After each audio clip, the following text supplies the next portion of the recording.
네, 앞서 전해드린 것처럼 이재명 대통령이 오늘부터는 청와대로 출근해서 업무를 이어가고 있습니다. 앞서 기획예산처 초대 장관직에는 보수 진영 3선 출신의 이해훈 전 의원이 파격 인선되며 정치권 파장이 커지고 있는데요. 서영주 맥정치사회연구소장, 윤희석 전 국민의힘 대변인과 함께 이야기 나눠봅니다. 안녕하십니까? 어서 오십시오. 자, 이재명 대통령이 지난 6개월 동안의 용산 대통령실 생활을 마감하고 오늘부터는 청와대로 돌아가서 근무를 시작을 했습니다. 오늘 참모들과 티타임을 갖기도 했다고 하고요. 새로운 청와대 시대 모습 좀 어떻게 기대하십니까? 새로운 청와대 모습이 왠지 이게 새롭다는 게 좀 더 새로운 것 같아요. 원래 정상으로 돌아온 느낌. 저는 지난 윤석열 정부에서 대통령실을 용산으로 옮기고 참 말도 많고 탈도 많았고 결국에는 그 용산에 대통령실이 있는 게 굉장히 국민들의 이지적이었던 것 같아요. 그래서 저는 지난 6월 3일 날 이재명 정부가 들어서고 나서 혼돈의 시간을 정리하는 그런 과정이 이제 마무리되는 그 첫 단추가 청와대로의 복귀, 원상회복. 저는 이런 의미를 두는 것들이 조금 더 우리의 기준에서 맞지 않을까. 이제부터 이제 이재명 정부가 시작하는 것 같다. 그래서 좀 덧붙이자면 12월 29일 날 오늘 들어오고 그리고 어제 이해훈 그 기획예산처 장관 후보자 임명하고 이런 일련의 과정들이 결국에는 이제 통합의 시간에 첫걸음을 내딛는 그런 여러 가지 구상들이 있지 않았을까. 그게 좀 분석이 됩니다. 그동안 사실 최근 들어서 이제 역대 정부마다 청와대에서 좀 벗어나려고 했던 이유가 청와대가 어떻게 보면 구중궁궐이라는 비판 때문이었잖아요. 그래서인지 이번에 새롭게 청와대에 들어가면서 업무 공간을 좀 조정을 했던데 이렇게 되면은 소통이 좀 나아질까요? 예, 저는 그 방향이 옳다고 생각합니다. 어차피 청와대, 대통령이 업무를 하는 공간이 대중에게 완전히 공개될 수는 없는 거 아니겠어요? 근데 과거의 청와대 같은 경우에는 이제 관저는 관저대로 그렇게 본다고 하더라도 대통령과 대통령을 보좌하는 분들의 업무 공간이 너무 많이 떨어져 있어서 수석 비서관들조차 대통령을 만나보기가 굉장히 어렵다. 그런 곤란한 상황이 많이 연출됐다는 것으로 알고 있잖아요. 그래서 결론은 이재명 대통령이 그 비서동이라고 하는 그 비서실장 이하 모든 청와대 직원들이 한데 모여서 근무하는 공간에 집무실을 마련하고 거기에 상주하겠다는 것은 큰 의미가 있다고 봅니다. 과거에도 이명박 대통령부터 시작해서 그 유이민 일관, 민주당에서 이제 여민 일관이라고 이름을 바꿨는데 거기에 대통령 집무실을 마련은 해놨어요. 근데 거기에 상주한 대통령은 없었다고 알고 있기 때문에 거기에 정말로 아침부터 오셔서 출근 개념으로 계속 근무를 하신다면은 훨씬 더 참모진과의 소통이 강화되고 업무의 집중도도 높아질 것이라고 생각합니다. 네, 정치적으로도 좀 큰 의미가 있을 것 같은데 정치적으로는 좀 어떻게 보시나요? 청와대로 이제 다시 온 것이 우리가 경무대 이후 이제 청와대로 이름 바뀐 이후에 입에 붙어 있잖아요. 그리고 어떻게 보면 이제 서울의 개념을 한양 이렇게 볼 때 경복궁의 바로 뒤에는 조선왕조의 정전이 경복궁에 인접한 곳에서 딱 국가 원수가 있다는 그 자체가 대단한 안정감을 다시 준다고 생각을 해요. 용산으로 윤 전 대통령이 대통령 집무실과 관저를 옮기는 과정이 어떻게 보면 굉장히 빠르게 급하게 진행됐던 측면이 있고 그 과정에서 여러 혼란이 있었던 것을 부인할 수가 없습니다. 12.3 계엄도 어떻게 보면 그 옮긴 것, 국방부와 너무 가까이 있어서 발생한 게 아니야라는 그런 억측까지 있잖아요. 그런 면에서 볼 때 제대로 대통령이 일할 수 있는 공간으로 돌아왔다는 면에서 국민적으로 대단히 환영할 만한 일이라는 평가는 당연히 있을 것이라고 봅니다. 이처럼 청와대에서의 새로운 시작과 함께 파격 내각 인선 발표도 있었습니다. 이재명 정부의 초대 기획예산처 장관으로 국민의힘 출신 이해훈 후보자가 발탁되면서 그 배경에 관심이 쏠렸는데요. 이 후보자의 과거 그리고 오늘 출근길 발언 이어서 들어보시죠. 더불어민주당의 이재명 대표가 이런 말을 했어요. 돈이 돌아야 경제가 산다. 돈이 돌아야 경제가 산다. 라고 얘기하는 이거 5년 동안 지겹도록 듣던 얘기예요. 문재인 정부의 소득주도 성장론 똑같은 얘기를 표현만 다르게 한 쌍둥이 버전이에요. 돈이 돈을 번다. 소득이 소득을 창출한다. 이거는 모순적인 동업 반복이거든요. 소비 승수 효과를 얘기하시려면 구축 효과 얘기도 같이 하셔야지 온쪽 얘기가 되는 거지 문쪽 얘기만 하시면 안 된다고 봅니다. 지금 우리 경제, 우리 사회는 엄중한 상황입니다.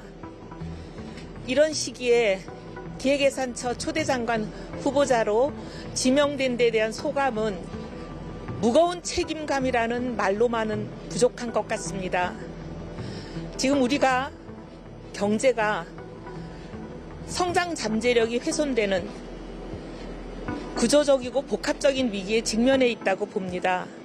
단기적으로는 퍼펙트 스톰 상황이라고 봅니다. 고물가 고환율의 이중고가 민생에 많은 부담을 주고 있습니다.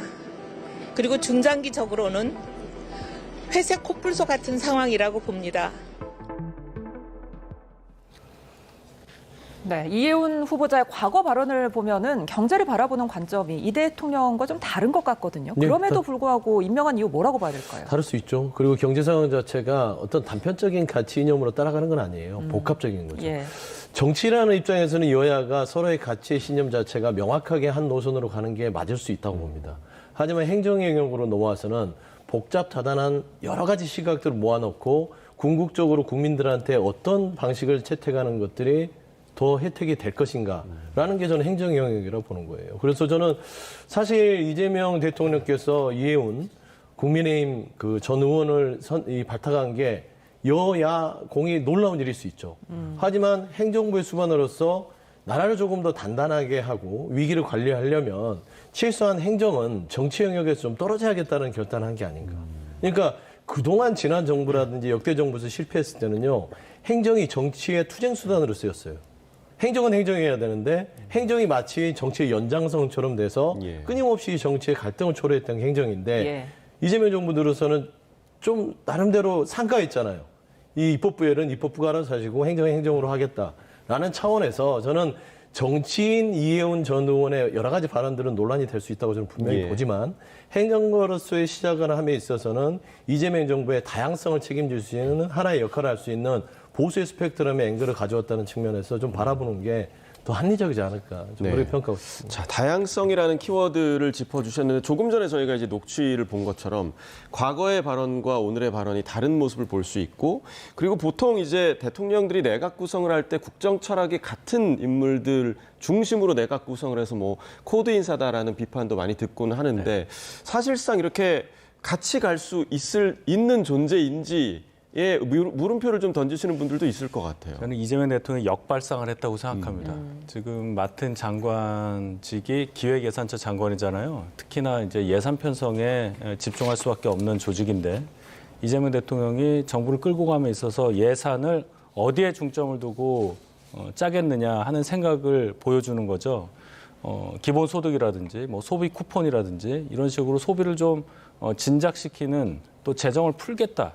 뭐 이런 의지를 관철하려면 과거에 그것에 대해서 굉장히 반대했던 인사를 기용함으로써 오히려 그 반대되는 논리라든지 반대하는 분위기를 좀 누그러뜨릴 수 있다는 생각까지 하신 게 아닌가 생각합니다.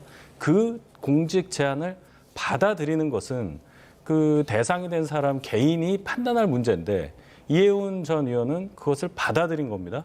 그렇게 된다면 본인이 스스로 과거에 본인이 했던 말에 대한 어떤 해명이라든지 논리의 변경에 대한 어떤 근거 이런 것은 충분히 밝혀야 될 의무가 생기는 거죠. 청문회 과정을 통해서 얼마나 탄탄한 논리로 본인의 선택에 대해서 해명을 할 수 있을지에 대해서 지켜볼 부분이 많다고 저는 생각합니다. 예. 그러니까 국민의힘에서는 지금 이재명 정부가 이 정부의 재정 실패를 희석시키고 비판을 무력화하려는 물타기 인사 아니냐 이렇게 비판하고 나섰더라고요. 그게 이해훈 장관 후보자 하나로 희석이 될까요? 안 돼요. 그거는 무리한 이제 정치적인 해석 같고요. 저는 국민의힘이 좀 정치의 수준을 우리 대한민국 국민 수준에 최소한 그 근처까지라도 갔으면 좋겠어요. 예를 들어서 이건 연정은 아니지만 최소한 통합 인사를 통해서 행정이라는 영역에 말하자면 국민의힘에 권한을 주는 거 아니겠습니까? 왜 이거를 화들짝 놀라죠? 끊임없이 야당과 여당이 국회에서 싸우는 것들은 내 의견을 들어달라고 싸우는 거잖아요. 안 들어주니까 싸우잖아요. 근데 들어주겠다고 권한을 줬는데 왜 그걸 가지고 그래요? 이해훈 전 의원을 통해서 국민의힘 소속이었던 의원을 통해서 본인들의 입장들을 그 창구를 활용한다면 이게 국정의 어떤 여러 가지 통합의 시작이 될 수 있다. 그러게 보면 그렇게 싸울 문제도 아닌데 그냥 그 임명됐다는 소식이 듣자마자 득달같이 최고위원 열어서 그냥 당원을 그냥 잘라내면서 배신자다. 저는 왜 정치를 하는지 묻고 싶어요. 국민의힘에. 국민을 위해서 하는 거 아닙니까? 상대가 그렇게 권한을 주면 좀 자존심이 상하나요?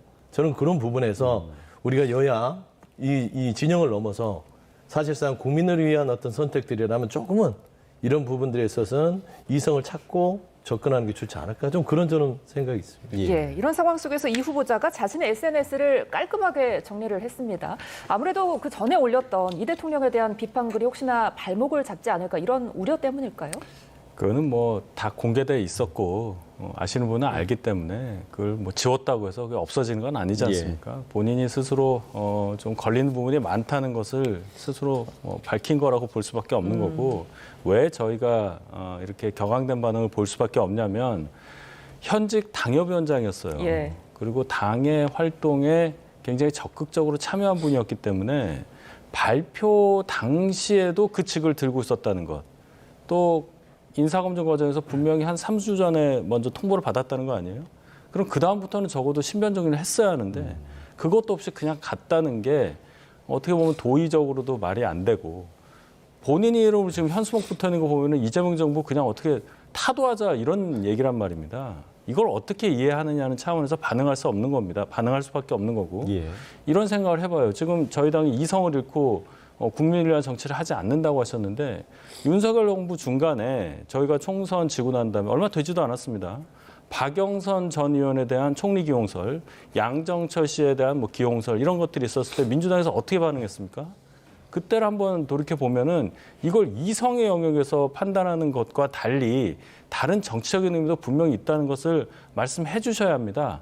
당시에 박영선, 양정철 이 두 분은 민주당 당정을 가졌는지 뭐 현역 당협위원장인지 이런 거 없었잖아요. 그냥 범야권 인사로 전 정부에서 문재인 정부에서 역할을 했던 분. 박영선 전 의원 같은 경우는 원내대표도 하고 서울시장 후보도 하고 뭐 이랬던 분이니까 뭐 그 정도 기용할 수 있다고 봤었는데 이분은 이해운 전 의원은 현직 당협위원장을 맡으면서 저희 당 당성에 충실한 활동을 했단 말이에요. 예. 이런 분을 내각으로 데리고 갔을 때 정치적 파장에 대해서 어떻게 반응해야 되느냐. 개인의 선택으로 볼 수도 있겠지만 정치적으로 완전히 무너지는 얘기이기 때문에 저희가 반응을 하지 않을 수 없다. 이렇게 설명드립니다. 지금 말씀해 주신 지난 정부 야권 인사 기용설과 관련해서는 좀 어떤 의견 그거는 이제 갖고 계십니까? 기용설이죠. 예. 이건 기용을 했고요. 그러니까 이제 기용설에 대해서는 정치적인 혼란을 주려고 하는 게 아니냐 정도의 어떤 논평이 나갔지 뭐 이렇게까지 뭐 잘라내고 박영선 전 장관에 대해서 뭐 이렇게 뭐 당에서 뭐 여기 징계 결정을 하고 그런 건 없어요. 이제 그런 부분에 있어서 그 당시에 격앙했던 부분이 있다면 그것도 이성적으로는 저도 비판하고 싶어요. 중요한 거는 정치를 함에 있어서 궁극적인 목표는 국민이 잘 살게 하기 위함이고 행정은 더욱더 정치적인 영역에서 떠나서 국민이 안정적으로 살 수 있는 방안을 연구하는 집단이잖아요. 그런 행위를 할 수 있다면 어떤 사람도 데려다가 쓰는 게 맞아요. 원래 그렇게 하려고 했고 하는 방향으로 갔던 겁니다. 저는 이해운 전 의원 자체가 당협위원장이라서 그 부분이 당에서 혼란을 줄 수 있었으나 대통령이 인사권 행사할 때 그 부분까지 다 고려해서 국민의힘에 전화해서 익스큐즈를 해야 됩니까? 그건 아닌 것 같아요. 그리고 저는 당협위원장을 살려놓는 게 훨씬 더 국민의힘에서는 실익이 있다. 예를 들면 현직 당협위원장이에요. 그러면서 장관이 됩니다. 그럼 본인들의 창구가 되잖아요. 다 앞서 얘기하지만. 예. 그러면 국정에 하나 둘씩 권한을 같이 나눌 수 있는 거예요. 그럼 뭐가 손해볼 게 있어요? 왜 인용으로만 싸우려고 그러죠? 그냥 저는 단지 이런 부분에 있어서 감정적으로는 자존심도 상하고 혼란을 줄 수 있겠냐라는 어떤 여러 가지 정치적인 해석을 할 수 있으나 우리가 순수하게 본연으로 돌아가서 우리가 국민한테 조금 더 잘 보이는 그리고 조금 더 인정받는 그런 거를 하려면 권한을 얻어야 되니까 예. 이것부터 시작하자라고 생각할 수 있지 않느냐.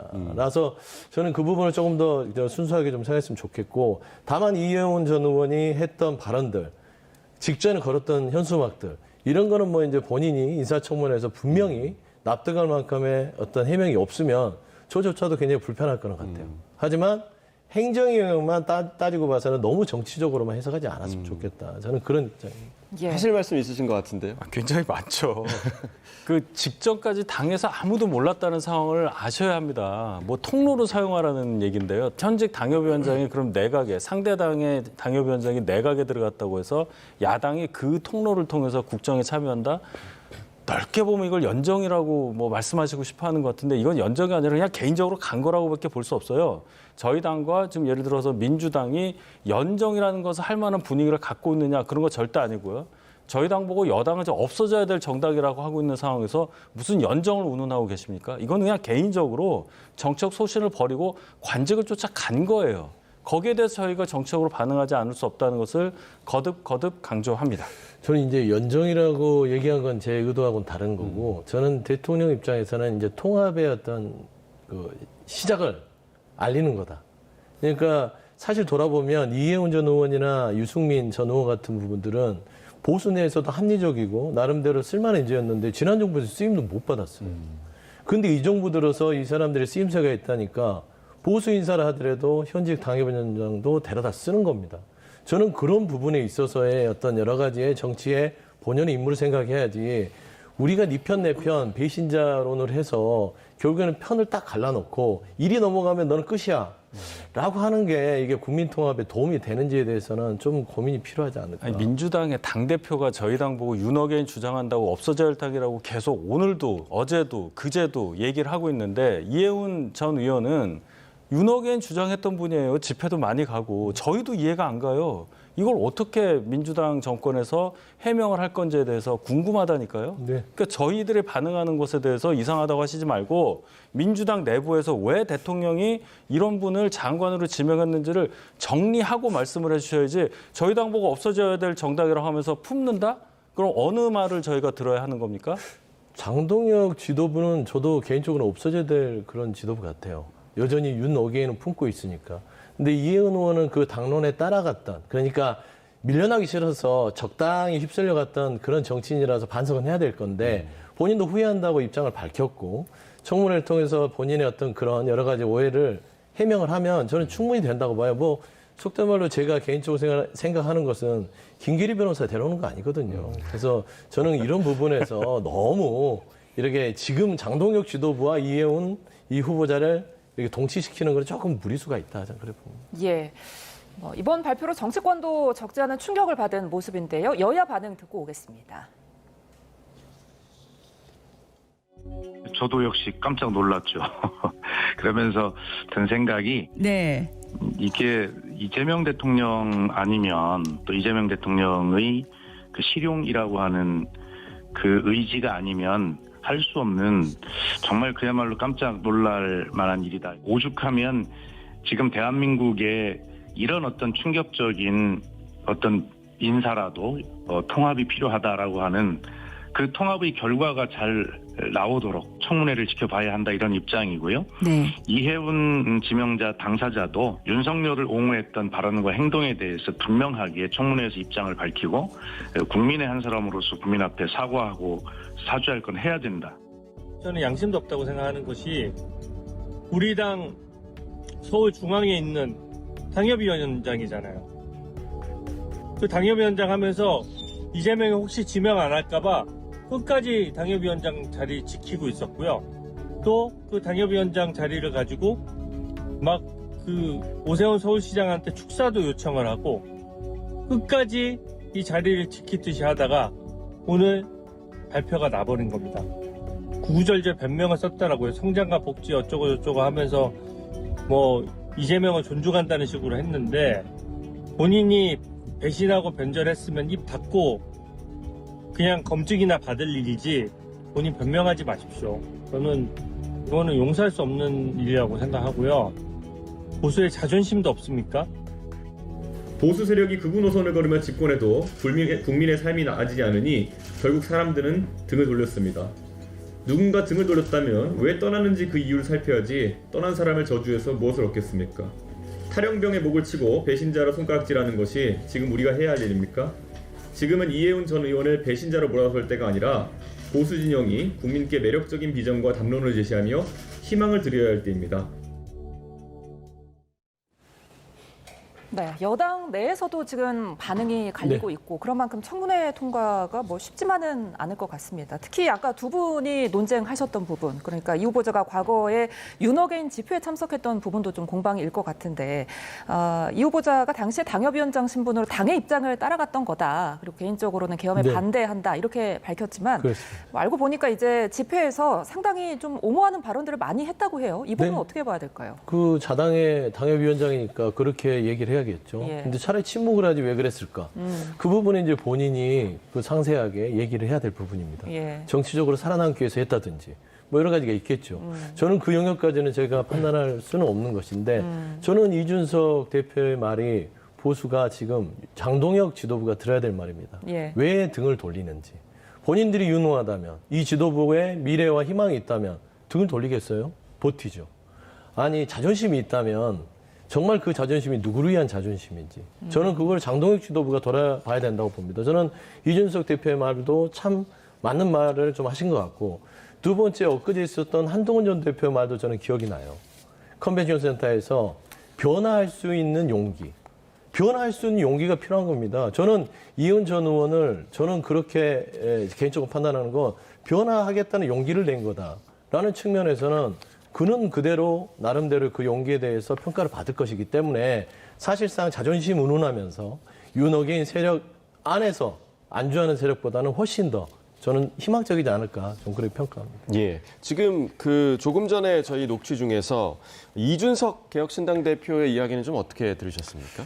이준석 대표는 이제 저희 당의 움직임에 대해서 공격을 할 수밖에 없는 입장이니까 이걸 뭐 제명하는 거로 반응하는 게 맞느냐. 얼마나 못했으면 당성에 저렇게 철저한 분까지도 이재명 정권으로 넘어가느냐 아마 이 지점을 꼬집으려고 한 것 같아요. 대안은 될 수 없는 지적이라고 저는 생각합니다. 자, 그러면 대안이 뭐냐. 장동혁 지도부 입장에서는 굉장히 뼈아픈 부분이기 때문에 제명까지 한 거예요. 이 방향으로 끌고 가서 우리가 이재명 정권과 맞서겠다고 계속 외쳤는데 거기에 선봉에 가까운 역할을 하시던 분이 그냥 소신을 저버리고 갔단 말이에요. 정치적으로도 이재명 정부에게 협조할 건 협조하고 가겠다는 기본적인 입장을 갖고 있지만 적어도 예산 관련해서 기본소득이라든지 이런 부분에 대해서는 저희 당이 이재명 정부가 하고자 하는 일에 동의할 수 있는 부분이 없어요. 근데 본인의 소신까지, 경제 전문가라면서요. 이분이 본인 소신까지 완전히 바꾸고 이 정부로 넘어갔다는 것은 저희 당이 전체적인 정치적인 상황을 고려해서 뭐 대응해야 될 여지가 없다는 겁니다. 이건 그냥 개인적으로 주진우 의원 말 맞다나 변절한 거예요. 변절한 사람에 대해서 어디까지 그러면 당이 품어야 되느냐는 것은 제명으로밖에 답할 수 없는 겁니다. 그 이후의 문제에 대해서는 선거를 계속해서 졌고 정권까지 잃고 갑자기 야당이 된 상황에 대해서는 계속 구성원 전체가 반성하면서 절치부심하고 있는 거예요. 그 과정에 한 사람의 일탈에 대한 저희의 반응을 전체적인 것으로 치환을 해서 이재명 정부가 가는데 왜 협조를 안 하느냐라든지 연정 분위기로 하는데 왜 너희들은 반발하느냐라든지 이런 것은 너무 큰 거다. 여당 대표가 저희 당 보고 없어질 당이라고 하면서 연정 운운한다는 게 말이 안 된다는 것을 제가 계속 강조하는 게 바로 그 이유입니다. 그 당의 제명이라는 조치를 지금 국민은 어떻게 볼지. 왜냐하면 내년 이제 지방선거를 앞두고 국민의힘은 중도 확장이라는 그런 그 미션이 좀 있지 않습니까? 그러니까 중도 세력에서 이 제명 조치를 어떻게 바라볼지 이 부분은 좀 어떻게 생각하세요? 글쎄요, 저는 이 사안은 이재명 대통령이 인사를 어떻게 했냐 그거보다도 이해운 전 의원이라는 사람이 어떻게 국민의힘에서 윤어게인을 외치다가 이재명 정권의 장관으로 갔느냐 그 부분에 더 집중한 걸로 보입니다. 중도에서 바라볼 땐 그냥 개인이 생각을 바꿔서 저럴 수도 있구나. 이 정도의 충격으로 받아들이지 국민의힘은 정말로 이재명 정부와 협조할 생각도 없고 그냥 본인들의 강한 주장만 계속 일관되게 밀고 나가겠구나 이렇게 보기에는 어렵다고 봐요. 계속 제가 개인적인 선택이라는 말씀을 드리는 이유가 너무나 당황스러운 결정을 했기 때문이에요. 지금도 그 현수막을 뗐는지 모르지만 지나가다 보면 그게 보여요. 오늘 아침에도 제가 본 걸로 저는 비슷한 내용을 봤는데 이런 상황에서 이재명 정부에 들어가서 내각의 일원을 활동한다. 그리고 본인의 소신을 저버리고 방금 전에도 얘기를 하잖아요. 지금 퍼펙트 스톰 상황에서 자기가 무슨 역할을 하겠다고 하는데 바로 어제까지 했던 말을 하고 이렇게 입장이 바뀌는 분을 뭐를 믿고 장관으로 기용을 하려고 하는지에 대해서도 저는 대단히 의문을 갖고 있다. 국민들도 많은 부분 이 부분에 공감하실 거라고 봅니다. 예. 이해훈 후보자 청문회 통과가 지금 쉽지만은 않아 보이는데 무사히 통과할 수 있을지 좀 지켜보도록 하겠습니다. 자, 이번에는 김건희 특검 살펴보겠습니다. 김건희 특검이 180일간의 수사를 마무리했습니다. 민중기 특검을 비롯해 김건희 특검 오늘 오전 그동안의 수사 결과를 발표했는데요. 주요 내용 듣고 오겠습니다. 서로 전혀 공통 분모가 없는 다양한 사람들이 대통령이 아닌 김건희를 찾아가 자신이 원하는 바를 청탁하고 금품을 교부하였습니다. 그 결과 이들의 청탁은 김건희에게 청탁한 그대로 실현되었습니다. 대통령의 배우자가 역사책에서나 볼 법한 현대판 매감 매직을 일삼고 국민의 눈길이 미치지 않는 장막 뒤에서 불법적으로 국정에 개입한 사실이 특검 수사 결과 확인되었다 할 것입니다. 이러한 수사 결과에 의하면 김건희가 윤석열 전 대통령의 정치 입문 단계부터 주도적인 역할을 하였고 그 연장선에서 대통령 당선 후에도 공천에 적극 개입하는 등 정치 공동체로 활동해온 것이 명확히 드러났습니다. 네, 김건희 특검. 영부인의 이름을 딴 특검이 처음이었어요. 네. 180일간의 수사를 마쳤는데 김건희 특검이 남긴 건 뭐라고 보십니까? 대한민국에 이런 대통령의 배우자는 없었다. 그러니까 그 오죽했으면 그 배우자의 이름인 김건희 특검이 생겼습니까? 그러니까 그거를 다 털었으면 좋은데 시간이 부족할 만큼 불법적인 행위가 많았다는 것이고 제가 봐서는 아쉬운 것들은 가장 굵직했던 양평고속도로에 대한 본인 일가의 땅으로의 변경, 그다음에 삼부토건 주가 조작 부분도 굉장히 큰데 그 부분은 건들지도 못했어요. 그래서 저는 이 부분이 후속으로 반드시 수사를 통해서 밝혀져야 될 것이고 크게 봐서는 대한민국의 불행이었습니다. 예. 사실 대통령은 허수아비였고 그 뒤에서 배우자가 모든 국정에 어떤 키를 쥐고 흔들었고요. 그 과정에서 그냥 흔든 게 아니라 대가를 받아왔다는 거. 참혹하죠. 대한민국의 민주주의 수준이 이렇게까지 떨어질 수 있느냐를 봤던 그런 180일의 김건희 특검이었기 때문에 이 특검의 결과를 보면서 다시는 대한민국에 이런 일이 있지 않도록 명확한 기준들을 세우는 계기가 됐기를 바라고 나머지 수사도 2차 특검을 통해서 마무리가 되기를 바라는 생각입니다. 예. 이 김건희 특검 수사에서 아마 그 시청자 여러분들도 가장 기억에 남는 장면을 꼽자면 김건희 씨가 처음 특검에 출석했던 그 장면이 아닐까 싶은데 본인을 아무것도 아닌 사람이라고 비유를 하기도 했습니다. 하지만 이 특검 수사 결과를 보자면 아무것도 아닌 사람이 한 일이라기에는 너무 크고 불법적인 일들이 상당히 좀 많았거든요. 어떻게 좀 전체적으로 보셨습니까? 특검에서 지금 공적 시스템이 무너졌다고 얘기를 했잖아요. 이제 공적이라는 말을 여기서 언급하지 않을 수가 없는데 공적 의식이 없는 사람이 뭔가 권한을 행사할 수 있는 자리에 가면 어떻게 된다는 것을 극명하게 보여주는 사례라고 봅니다. 사실 대통령 배우자가 공직도 아니고 선출된 것도 아니기 때문에 공적인 권한이 있느냐 없느냐 없다고 봐야 합니다. 그럼에도 불구하고 비공식적으로 작용할 수 있는 힘은 있겠죠. 근데 우리 사회에서 공적인 지위에 있는 분들이 또 학식이 많은 분들이 돈이 많은 분들이 그런 공적인 어떤 시스템에 따른 원리를 무시하고 이 권한 없는 사람에게 접근해서 여러 가지 이득을 취했다는 것이 그대로 나타났다. 그러면 우리는 공적 의식이라는 것이 뭐고 공공선을 추구한다는 것이 뭔지에 대해서 더 확실하게 기준을 세워야 하는 그런 계기로 이 사건을 삼아야 한다고 봅니다. 사건 일어난 것에 대해서 탓해봤자 일어난 일을 다시 되돌릴 수는 없잖아요.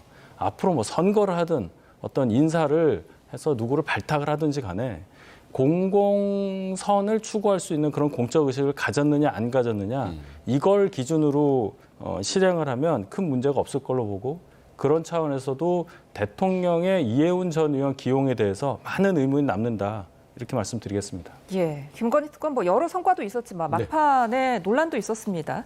뭐 통일교 수사에 대한 편파 수사 논란도 있었는데 아쉬운 대목을 좀 짚어볼까요? 아쉬운 대목들도 저는 한 3개 정도 꼽아요. 민중기 특검이 예전에 통일교 수사를 앞두고 나서 관련 변호인을 만났던 부분들, 본인이 또 어떤 특정 주식에 있어서의 어떤 시세차를 노리지 않았냐는 의혹들, 그다음에 이제 말씀한 대로 어떤 수사 과정에서 민주당 쪽의 의원들이 관련이 돼 있는 진술을 확보하고 이게 최종적으로 특검이 마무리한 뒤에 넘기겠다는 결정을 했던 것들, 뭐 아쉽지만 사실 그 전체적으로 많은 시간이 부족했던 것은 사실이었던 것 같고요.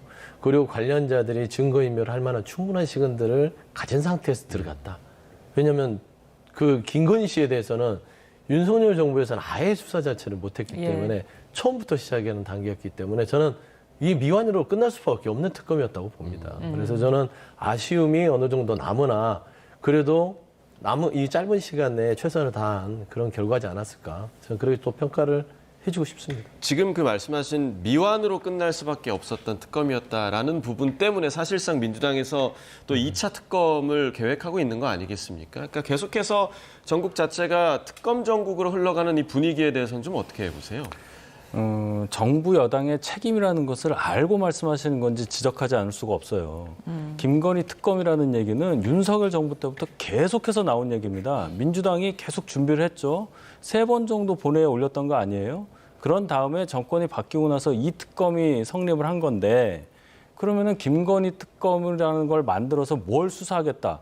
어떤 식으로 특검을 구성하겠다는 아이디어는 몇 년 전부터 민주당이 갖고 있었다고 봐야 됩니다. 그럼에도 불구하고 40명이라는 대규모 검사 차출한 그런 특검을 출범시켜 놓고도 이것도 부족해서 2차 특검을 하겠다는 것은 애초에 특검 구성 자체를 제대로 할 수 있는 능력을 민주당이 갖고 있지 못하다는 거예요. 도대체 얼마를 시간을 줘야 이거를 다 만족하면서 수사 끝났다고 할 겁니까? 5년 내내 할 겁니까? 정부 여당은 민주당 정권이 하고 있는 거예요. 그러면은 5년 동안 내내 특검 전국으로 가서 국정은 제대로 안 하고 특검만 계속해서 수사 결과 같은 것만 가지고 계속 정치 공세하고 국민의힘은 없어질 당이라는 그런 얘기는 하고 그렇게 5년 보낼 겁니까?